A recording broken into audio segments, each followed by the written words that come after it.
We've talked about how good exclusivity of a game on a certain console or platform is for a consumer before, but games aren't always exclusive specifically because somebody wanted more money. In fact, there's often very interesting stories behind internal studios and semi-internal studios that might make you understand a lot as to why exclusives still exist in our world of gaming. Hi folks, it's Falcon, and today gameranx asks the question, what are first, second, and third-party game developers? Today's question was submitted via Twitter by Derek Guimaraes, and we appreciate the question a great deal, as well as encourage you to follow me at Falcon the Hero on Twitter. And you know, before we even get started, I'm just gonna say this. If you already know this stuff, you might enjoy the video anyway. We're making it so that more people understand. Now, I'm not going to go in numerical order, but I am going to start with a first-party game developer and what they are. To put it in the most obvious possible terms, we're talking about a team of people that develops games. And in the case of a first-person developer, they're a team that was formed internally or acquired entirely by the owner of a gaming platform, whether that's a console or arguably a software platform. Nobody's ever completely defined Steam in that way, but we'll talk about it in just a second. When Nintendo makes a console, Nintendo has a bunch of teams that all work on their own games. Those are internal development houses that function as part of Nintendo. They may not even be credited as an outside studio. They may be credited as a team name or a team number. For instance, Sega's arcade division, at least the one that was responsible for the most good arcade games by Sega, was called AM2. They were responsible for Virtua Fighter, which is pretty much Sega's big arcade game. But nobody knew who they were, they just knew it was a Sega arcade game. Because they didn't make games anywhere else, because if they did, that would be absurd, because that would essentially take away one of the things that Sega has, which other people don't. To say but not actually say their marketing slogan from the 90s. To use Sega again, Sonic Team, although a more well-known internal team with a name and a logo,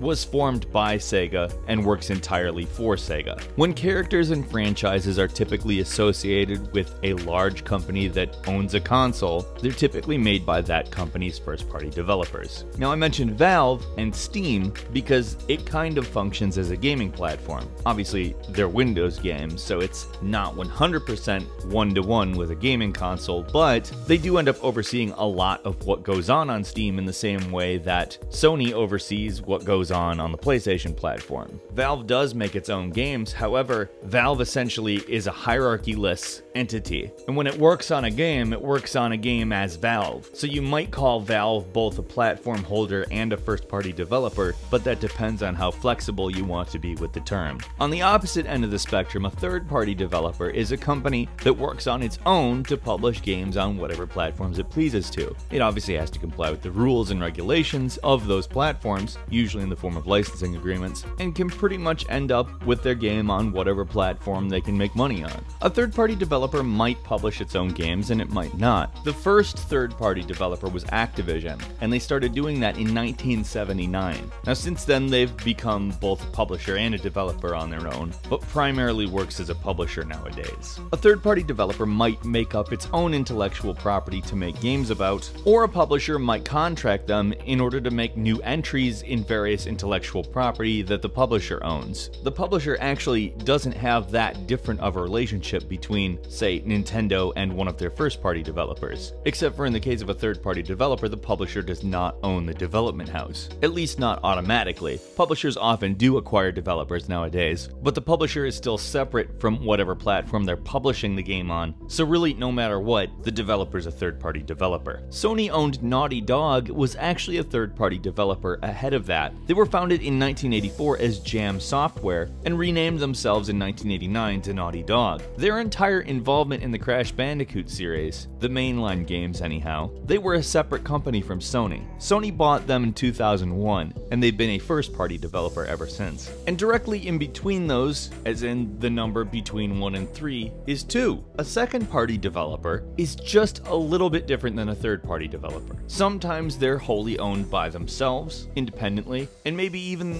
are their own publisher. Essentially, a studio that accepts a contract that says they will only develop for a certain platform, or if they're an independent company, however, are partially owned by the platform holder, they're a second-party developer. Perhaps the highest profile second-party developer is Game Freak, the primary developer of Nintendo's Pokemon series. Obviously, there aren't going to be any Pokemon games on any other platform other than, mobile, and those are developed by Niantic, but the mainline Pokemon games are on Nintendo platforms. Until 2013, Insomniac Games, whom depending on when you heard of them, might know them from Ratchet & Clank, Spyro the Dragon, Resistance, Fall of Man, Sunset Overdrive, or the coming Spider-Man game, was a second-party developer for Sony. They developed exclusively for PlayStation platforms. Perhaps the highest profile exception to all the rules is Mojang, the developers of Minecraft, who is wholly owned by Microsoft, but it's not a first-party developer at all. They develop for basically every platform and maintain almost entire independence. However, they don't actually operate as either a first or second-party developer. They operate as a third-party developer. To recap, and this time it will be in numerical order, a first-party developer is essentially a sub-team of a platform owner. A second-party developer is an external company that's contracted by a platform holder, and a third-party developer is somebody not really beholden to any specific platform and develops whatever they want for whatever platform they want. I mean, unless they sign some kind of exclusivity deal, which doesn't make them a first or second party developer, it just means that game is only going to be on that platform. Does that clear it up? We sure hope so. If you already knew and want to expound upon this a little bit further, feel free to in the comments. We're just trying to help out people that don't know everything, so any contribution, whether it's mine or yours, is obviously appreciated by these folks, and we hope to kind of foster a welcoming environment into the world of gaming. Now, if you like that and you like this video, please click the like button, and if you're not subscribed, now would be a good time to do so. We upload brand new videos every single day of the week,